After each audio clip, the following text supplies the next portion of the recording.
scène aussi.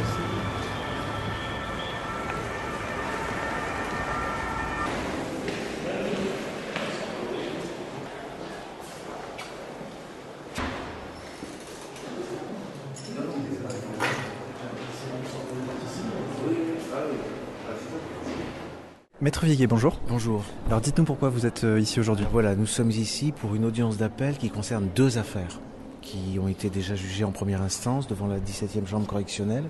Et aujourd'hui, c'est les magistrats vont examiner le recours qu'exerce donc Alain Soral contre les décisions qui ont été prises en première instance. Sur quelles affaires exactement? Alors on a l'affaire d'un appel au don qui aurait fait l'objet donc d'une infraction, puisque il y a une infraction qui interdit d'appeler au don pour payer des amendes. Ça, c'est la première affaire. Et puis surtout, c'est aujourd'hui la fameuse affaire de la quenelle de Berlin. Voilà. Donc là, c'est un moment important quand même. Hein. Donc, quels sont les enjeux exactement de cette affaire? En première instance, la quenelle de Berlin, ça a coûté 30 000 €. Donc ça, c'est déjà assez sérieux. Donc il y a le côté argent, puis il y a le côté de comment peut-on condamner un geste devant un bloc de béton, quoi. Mais les deux se tiennent, c'est-à-dire qu'il y a une condamnation financière qui a pour objectif de faire taire Alain Soral, pour qu'il arrête de parler, il arrête de donner des idées aux gens, en réalité c'est ça, il arrête de les faire réfléchir.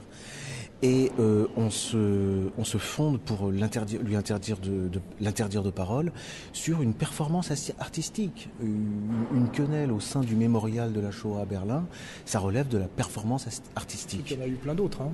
C'est un lieu qui inspire à la performance. Voilà, c'est un lieu d'inspiration et il y en a qui ont le droit de s'exprimer et d'autres pas. Pour l'instant, on va voir ce qui va sortir de cette audience. On ne peut pas tout dévoiler tout de suite. Et puis il y a L'autre affaire est importante aussi, parce que non seulement on multiplie les procès contre moi et on me condamne pour tout et n'importe quoi, mais on me fait même des procès quand les gens me soutiennent dans mon combat. C'est-à-dire, en gros, si les gens vous aident à faire face à l'injustice, on vous condamne parce que les gens vous ont aidé. C'est un peu ça l'idée, c'est-à-dire que vous devez être seul et nu face au bras séculier de la machine judiciaire. Donc là, c'est les deux procès qui sont très symboliques.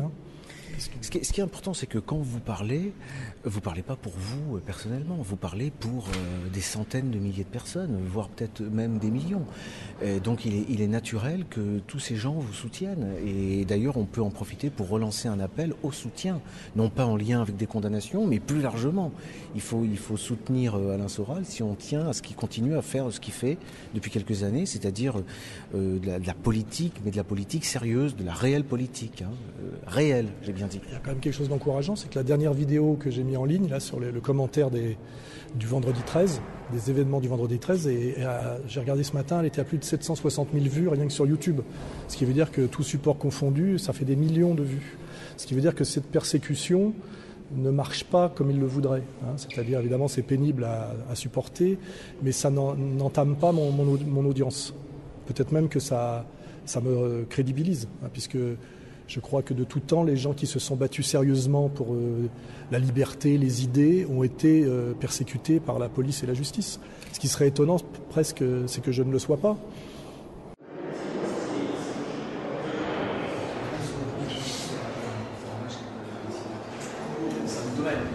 Une vidéo pour illustrer une chanson, c'était il fallait l'acheter.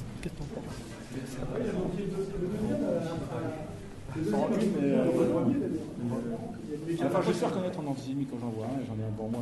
Non. Si. Alors autant pour la scène, j'ai aucun problème, autant avec vous, j'ai un sérieux problème. Mais on en reparlera.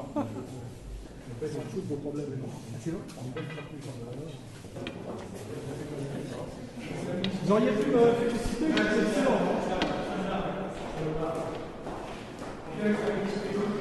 Merci. C'est pas grave, merci de faire de moi et enregistrer la presse. Heureusement, vous n'avez pas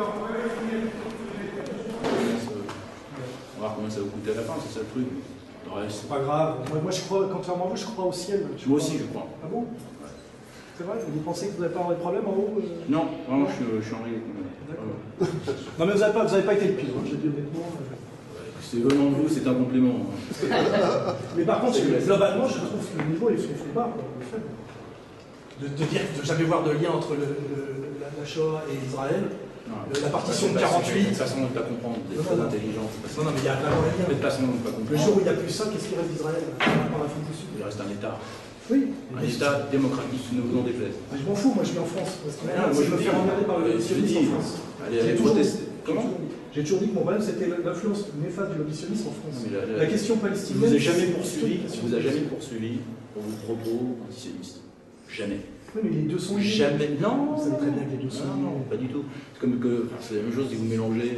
Mais même, on pourrait aller au fond sur la question du peuple élu, tel que vous le concevez aujourd'hui. Est-ce que c'est une acception spiritualiste ou racialiste? Pourquoi est-on juif par le sang de la mer? Pour être sûr que c'est un sang pur. Mais moi, je m'en fous pas, je pense que vous êtes raciste. Vous pensez ce que vous voulez. Je pense que les juifs sont des Vous pensez ce que vous voulez. D'abord, les juifs, vous avez à peu près une chance sur deux de dire une connerie. C'est ce que j'ai dit tout à l'heure. Vous représentez qui, vous? Moi, je représente une association républicaine qui s'appelle l'UEJF. Les noms des étudiants juifs de France, c'est républicain? C'est juif. 1905. Mais non. Non, mais tout ça, c'est de l'arnaque. De toute façon, j'ai gagné face à l'histoire, j'ai gagné face à la vérité, j'ai gagné face à Vous Dieu. n'avez aucune qualité à mes yeux, c'est que vous avez un bon avocat. J'ai une paire de couilles aussi. Oui, alors il y avait la quenelle de Berlin en appel. L'histoire de ce geste que j'ai fait devant une stèle en 2012 à Berlin, qui m'a valu, je le rappelle en première instance, 31 000 € de condamnation. Parce que sur le reste, on s'en fout de dire injure raciale, machin. On connaît tout le rituel de châtiment et de soumission. Mais ce sont les sommes qui sont intéressantes. C'est ce dont on a parlé d'ailleurs, vous voyez là. 31 000 € en première instance pour un geste sur un smartphone en 2012. Et la deuxième condamnation, le deuxième procès d'appel pour une deuxième condamnation qui était très liée au premier, c'est que j'ai été aussi condamné pour avoir lancé un appel aux dons pour m'aider à faire face à mes persécutions. Parce que ça aussi, la loi prévoit que vous devez assumer seul les condamnations que vous subissez, même si ce sont pour des combats politiques et collectifs. C'est là-dessus que j'ai plaidé. Hein. Donc je suis non seulement condamné pour ce que je dis, hein, c'est-à-dire du opinion, mais je suis aussi condamné à des amendes aussi, hein, quand des gens m'aident à assumer les condamnations pour ce que je dis. Vous voyez ? C'est-à-dire que le système est vraiment fait pour que je sois seul et nu face à la meute. Parce que de l'autre côté, par contre, comme vous avez pu le remarquer, il y avait 6 ou 7 partis civils, aux noms les plus fantaisistes, avec des fois 0 membres, mais qui demandent tous la livre de chair. Hein, voyez. Donc vous voyez comment le système est fait. Hein. C'est pour que je sois massacré par une meute, mais que moi j'ai l'obligation d'être seul et les mains attachées dans le dos. Vous voyez ?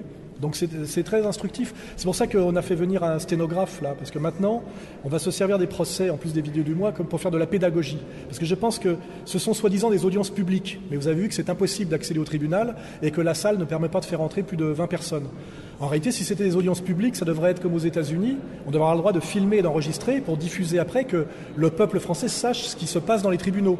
Parce que c'est pas du huis clos. Mais en fait, c'est du huis clos déguisé. Parce que moi, je dis bien que si les gens assistaient au procès, à mes procès tels qu'ils se passent, ils seraient scandalisés de la bassesse et de la malhonnêteté des parties adverses, de la partialité souvent des juges et de l'iniquité des jugements qui sont rendus contre moi.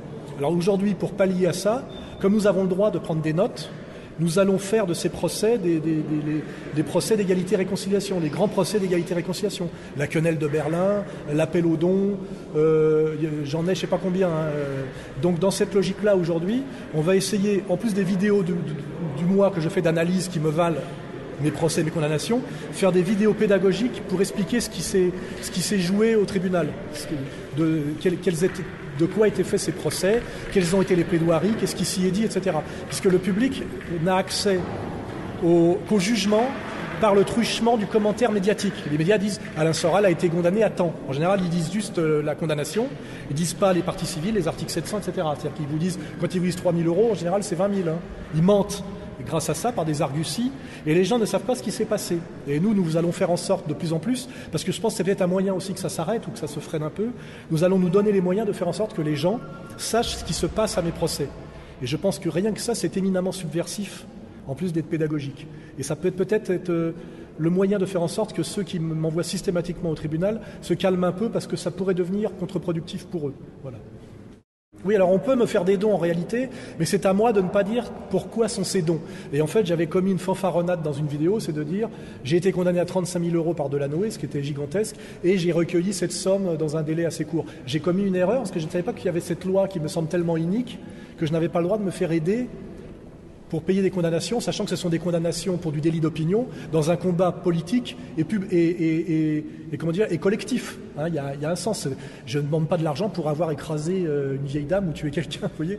Mais je ne savais pas que cette loi existait. Je l'apprends à mes dépens. J'apprends que le système est très bien fait pour que je sois seul et nu face à la meute, vous voyez. Donc, à l'avenir, vous pouvez me faire tous les dons que vous voulez, et je vous incite à en faire parce que j'ai pour 500 000 € de promesses de condamnation qui s'accumulent. Mais il suffit que ces dons ne soient pas motivés dans le temps et dans l'espace, quoi, si je puis dire. Hein, voilà. Donc cette erreur que j'ai commise, une erreur de bonne foi et une erreur qui me semble très morale, il était tout à fait normal dans un monde, dans une vision saine des choses que j'appelle à ce que les gens m'aident pour une question précise. Voyez. Maintenant, vous pouvez absolument m'aider et me faire des dons, et c'est sur le site. Il faut simplement que ce ne soit pas précisé et motivé. Voilà. Vous m'aidez tout court. Voilà. Et merci de m'aider tout court. Voilà. Merci à vous.